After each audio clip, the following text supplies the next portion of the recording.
Morning warriors, welcome to Why Show Why. Thanks for joining me again today. I have a bit of an Inception type story today that I wanted to talk to you about. It's got some layers, it's got some complexity, but let's get into it.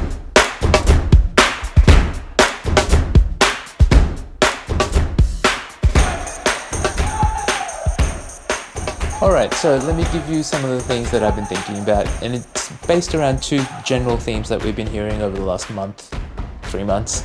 Um, a loss in talented people. People are moving around a lot, and therefore, a inability for us to deliver projects. And then the reason why I made it therefore, I said therefore twice, is because I actually don't believe that's the only reason, and I don't even think it's the primary reason that projects are not being delivered this year. So here's the inception part of this, right? So under those two themes, I'm sitting in a bunch of project status meetings every week. Last week, I was in maybe a handful of them, maybe a dozen. Um, they started blurring together a little bit, but there was a theme that was emerging that was kind of worrying for me because I'm exactly against this theme around gaming some of the metrics and gaming some of the status updates so that we can look like the project's actually doing okay, right? So you guys have heard about the watermelon project, green on the outside, red on the inside. I'm starting to hear a lot of watermelon projects happening, right? And what the big worry for me is that it's starting to make this project status meeting concept quite ceremonial, meaning that people are turning up and trying to show something that isn't actually happening. And to prepare for that, you actually have to do a lot of legwork to sort of game things out, right? And sort of get to a place where, hey, this is the nice showy thing we want to show you, the status meeting. It's green, it's green, it's green, right? The problem we have with that is bad decisions are made, right? For example, if everything is green, then the project sponsors, the project leaders, the people that own the outcome are saying, well, let's keep going. It's green, awesome, let's keep going. No change, right? So then I start thinking, well, okay, there's a lot here that could go wrong badly. There's lots of risk. Why is this the case? And I land at transparency, or lack of transparency. And then I wonder, well, why are we not being transparent? And I think one of the things that I remembered about this is that, well, there's an information asymmetry happening here. The project team, the ones doing the reporting, have a lot of information. The sponsor team or the stakeholder team have zero information. And it leads me back to this idea of information asymmetry, which the metaphor here is what helped me understand what it is, which is 2 decades ago, 3 decades ago, we used to walk into a dealership to buy a car. And the salesperson had all the information. They had information on the car, the spec, the manufacturer, when it was built, how it was built, how much it is, etc. Right? We as consumers had no information. And so that asymmetry made us feel like there's something happening here. There's a lack of transparency on behalf of the salesperson, and I don't really trust this person, right? That lack of transparency started to dissipate. That lack of information started to dissipate away as the internet sort of came in, and now we have lots of information access to many cars out there. And so when we walk into a showroom, we know everything about the car already, and we just want to make a deal, right? And so we kind of have this equalized information. In a project status meeting, you don't have that.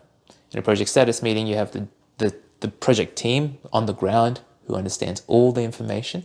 You've got a sponsor team that isn't on the ground, they just don't know all the information. And you start to feel like, hey, there's no transparency here, right? So then that makes me wonder, well, next level of our inception is, why is there a lack of transparency? Why are we not being transparent? And I think it comes down to one thing. Actually, no, I shouldn't say that. I think it comes down to a few things. The big one that was playing in my mind is fear. In this case, or in this theme of cases, I think it was fear of maybe failure, maybe fear of like a perceived failure or ego, right? Like, what if I look like I'm not doing my job because the project's not doing well? And that made me think, well, where does fear come from, and how do we circumnavigate this or even undo it altogether? The problem with fear and the opportunity with fear is that it comes from a part of our brain that is highly undeveloped, right? The rest of our brain, it's worked harder and harder, it's evolved over time.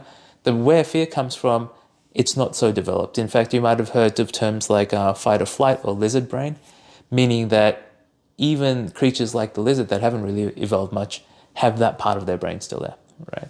And basically, fear comes from that place, but the key element of fear is that it changes your behavior, right? We're a complex system as humans, and yet such a simple idea of fear can change the way that we behave. And so we behave so that we have less transparency. So then I get to be a fly on the wall of most of these calls. So I sit back and I start thinking, well, where is this lack of fear coming from? And there's usually like a cultural undertone to this sort of stuff, right? And we tend to see this as people that are external more than people that are in it all the time. So we kind of get to poke and prod at it a little bit, the nuance there. But one of the things I keep hearing these days alongside this fear culture and lack of transparency is, in hushed voice, a safe space. Hey Shai, this is a safe space, which is indicating to me, the person speaking is indicating to me that I don't want this to go anywhere else. And the moment I hear this, I recognize that this space here between you and I right now is a safe space, but right outside of that is an unsafe space. And I have fear of that space, right? And so this is where we land at the bottom of our inception spiral, okay?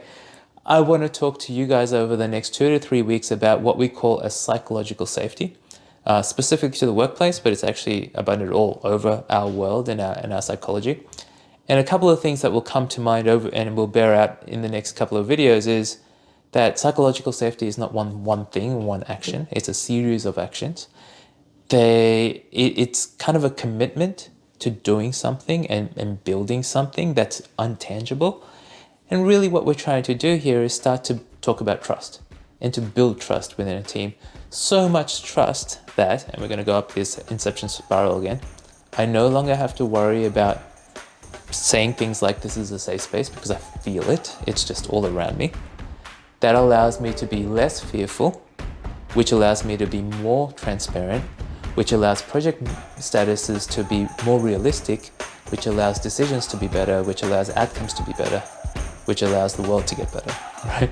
So this is really where we want to land. So over the next couple of videos, you'll notice that we'll talk about those things. I don't want to get into it right now purely because this video is already long enough. What I will ask you guys though is if you sort of feel this happening in your realm, subscribe or like this video so I know that I can send you a link later on to the next videos. And if you happen to know somebody who may be dealing with this, a leader or someone in your team, shoot them a message and let them know that this video is available to them and there's more coming that may help them with actual actionable intel as to what you can do in the next 2-3 weeks. Alright guys, that's it for today. Thanks for hanging out with me. I'll see you next week.